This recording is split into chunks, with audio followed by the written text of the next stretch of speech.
You know, it's something you've probably done 1,000 times without even thinking about it, plugging in a network cable. But have you ever really stopped to wonder about the physical journey that cable takes? Well, in this explainer, we're going to trace its hidden path, all the way from the plug in your hand to the very heart of a building's network. Welcome to Super Courseva. Unlock the secrets of the internet and master computer networking. Let's dive in. Okay, let's just dive right in. I mean, think about it. You grab that network cable, you plug it in, click. You don't give it a second thought. But that one simple sound, that one little action, kicks off a journey through a whole hidden world of infrastructure. So where does that wire really go? So our journey starts at the very end of the cable, with that familiar, clear plastic plug. It might seem simple, but it has a name, and it has a pretty crucial job. That little plug has an official name. It's the RJ45, which stands for Registered Jack 45. You can think of it as the universal handshake for wired networking. It's the one standardized piece that lets pretty much any computer physically connect to any network. Its function is, well, brilliantly simple. Inside every network cable, you've got 8 tiny, color-coded wires. The only job of that RJ45 plug is to perfectly line up and expose those wires so they make a clean, solid contact with the metal pins inside the port.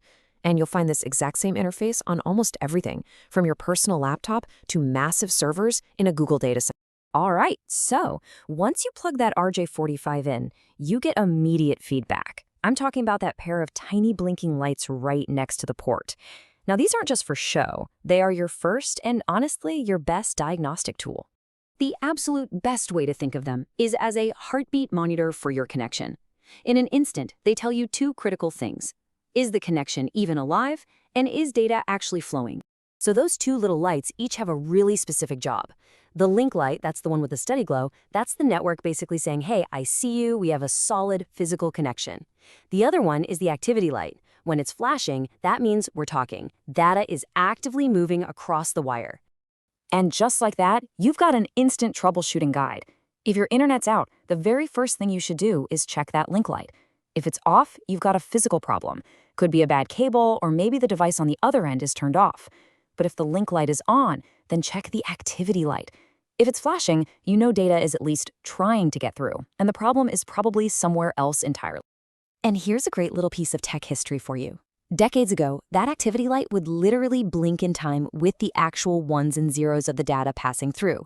But today's networks are so unbelievably fast, we're talking billions of bits a second, that there's no way the light could keep up. That incredible speed is what makes things like 4K streaming and cloud gaming even possible. And it means the light now just kind of flutters randomly to let you know traffic is there. Okay, so our connection is live. The heartbeat is strong. So let's follow that cable. We're going right past the wall jack and deep into the hidden infrastructure of the building.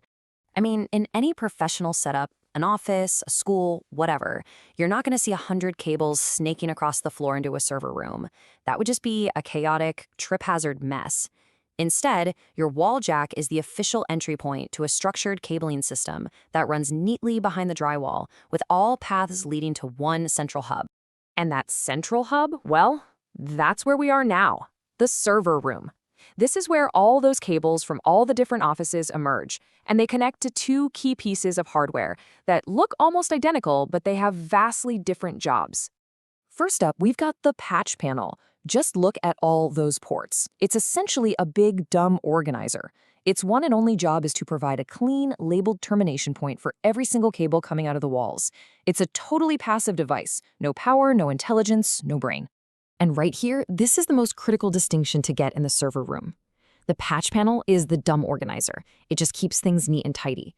But right next to it is the network switch, and that's the brain. It's an active, powered device that actually reads the data coming in and intelligently directs all that traffic where it needs to go. It is literally the difference between organization and intelligence.